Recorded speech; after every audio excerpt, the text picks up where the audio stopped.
Shalom, perkenalkan nama saya Rani. Kali ini saya dari kelas 11 IPA. Jadi pada pagi hari ini saya akan mempresentasikan mengenai larutan penyangga atau larutan buffer. Jadi apa sih itu larutan penyangga atau larutan buffer? Jadi larutan penyangga itu terbagi menjadi dua ya teman-teman. Yang pertama itu larutan penyangga asam, dan yang kedua itu adalah larutan penyangga basa. Jadi larutan penyangga asam itu adalah larutan yang mengandung asam lemah dan basa konjungsinya. Larutan ini dapat mempertahankan pH pada kondisi asam atau pH kurang dari 7. Dan untuk larutan penyangga basa itu merupakan larutan yang mengandung suatu basa lemah dan basa konjungsinya. Next, apa itu fungsi dan kegunaan larutan penyangga yang dapat kita temukan di dalam kehidupan kita sehari-hari? Itu ternyata banyak sekali ya teman-teman. Larutan penyangga itu digunakan dalam berbagai bidang, bisa aja bidang pertanian, bidang industri, bahkan banyak sekali yang menggunakan larutan penyangga. Contohnya ini dalam bidang industri ya teman-teman, industri makanan, pertanian, dan pengolahan limbah industri. Ini sangat diperlukan untuk mencapai hasil yang optimum dalam berbagai bidang tersebut. Misal, saat suatu enzim dapat bekerja pada pH tertentu dan sangat sensitif terhadap perubahan pH. Next, kegunaan larutan penyangga. Jadi di sini saya akan mengutarakan apa aja sih penggunaan larutan penyangga. Yang pertama, larutan penyangga itu bisa mengontrol pH darah manusia. Ini sangat penting, bahkan paling penting dalam tubuh kita. Salah satunya sebagai pengontrol nilai pH dalam darah agar darah kita itu tidak sampai terjadi asidosis. Atau asidosis itu bisa kita katakan dalam hipnosisnya itu penurunan nilai pH. Oke. Untuk yang kedua, pengontrol pH pada air liur manusia. Jadi kegunaan larutan penyangga ini membantu menjaga pH agar tetap pada rentang rata-rata 6,8. Untuk yang nomor 3, mengontrol pH zat aktif pada obat-obatan. Larutan penyangga pada obat-obatan itu menjaga kondisi yang diperlukan zat aktif yang terkandung dalam obat. Untuk yang keempat, mengontrol pH pada produk sampo. Kenapa perlu sekali produk sampo itu dikontrol? Karena untuk menjaga rentang pH produk sampo agar sesuai dengan rentang pH yang dibutuhkan oleh rambut kita. Oke, untuk yang kelima, mengontrol pH untuk memproduksi makanan dan minuman kaleng. Ini digunakan agar dapat mempertahankan kondisi pH selama produk itu belum kita buka. Contohnya itu adalah sarden, misalnya produk-produk kaleng makanan ya teman-teman. Untuk yang keenam, penetral pH pada limbah industri. Nah, ini digunakan untuk menetralisir nilai pH yang terkandung besar atau sifat asam dan basa kuat yang terdapat pada nilai limbah industri. Yang ketujuh, mengontrol pH pada proses dehidrasi sampah. Larutan penyangga ini juga membantu membuat kondisi yang sesuai dengan pH bakteri penguraian sampah agar bisa hidup. Dan itu adalah contoh-contoh singkatnya.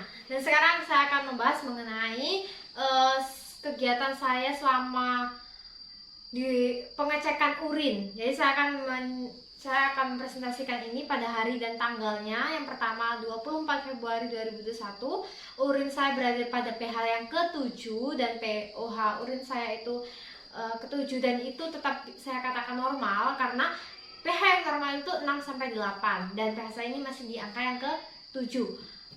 Kenapa pH saya itu normal? Karena makanan atau minuman yang saya konsumsi itu sesuai dengan keadaan, sesuai untuk tidak membuat pH saya itu menjadi abnormal, tapi sesuai. Kita harus menyesuaikan makanan itu ya teman-teman, serta kita tidak lupa untuk menjaga kesehatan kita. Kalau saya kemarin dengan olahraga, terutama dengan olahraga, yaitu yang pertama dengan otot panggul, karena saya sudah searching di Google.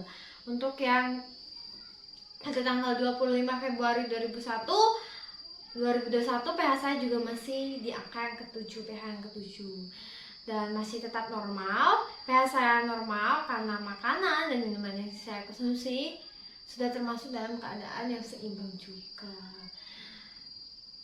Dan disitu saya mengkonsumsi makanan saya itu, yang hari yang kedua saya mengkonsumsi makanan sayur asam dan minum air putih pada pagi dan malam hari. Dan warna urin saya itu menjadi kuning pekat. Namun pH saya masih normal karena pada angka yang ke-7. Untuk yang tanggal yang ke 26 Februari 2021 pH saya itu ke pH yang ke-6, teman-teman. Dan itu ya tetap normal karena makanan dan minuman yang saya konsumsi juga masih seimbang.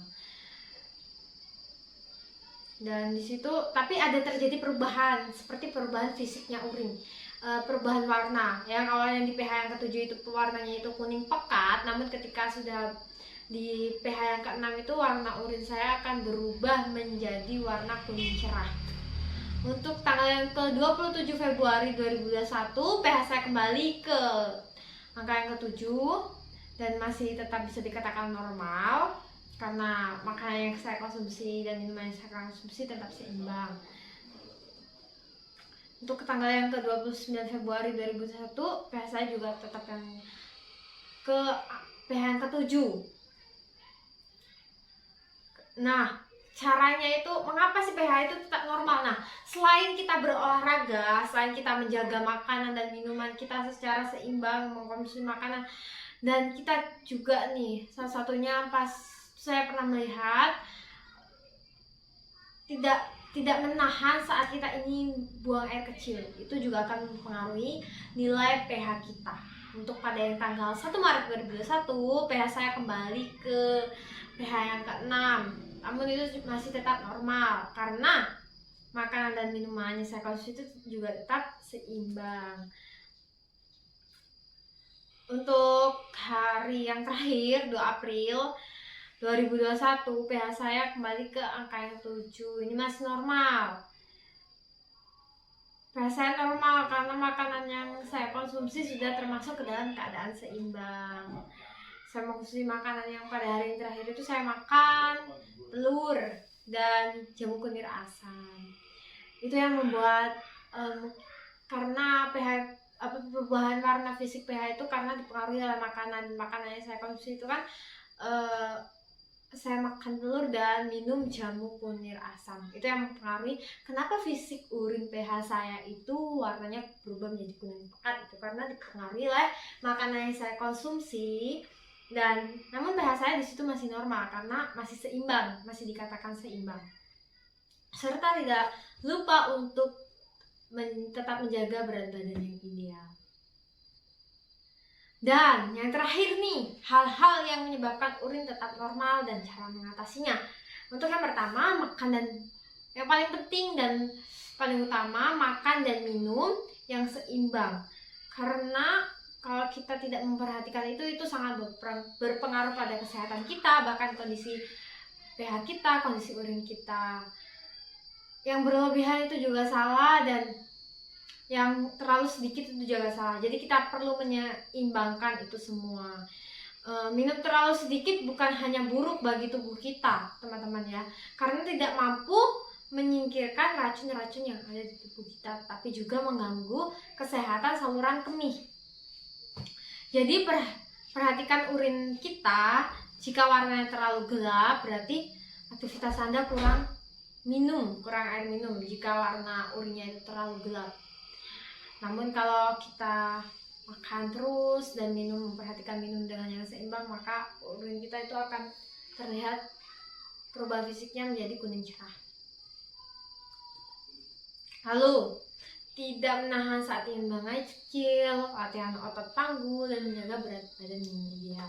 Jadi inilah presentasi yang saya bawakan. Terima kasih. Shalom. Tetap semangat.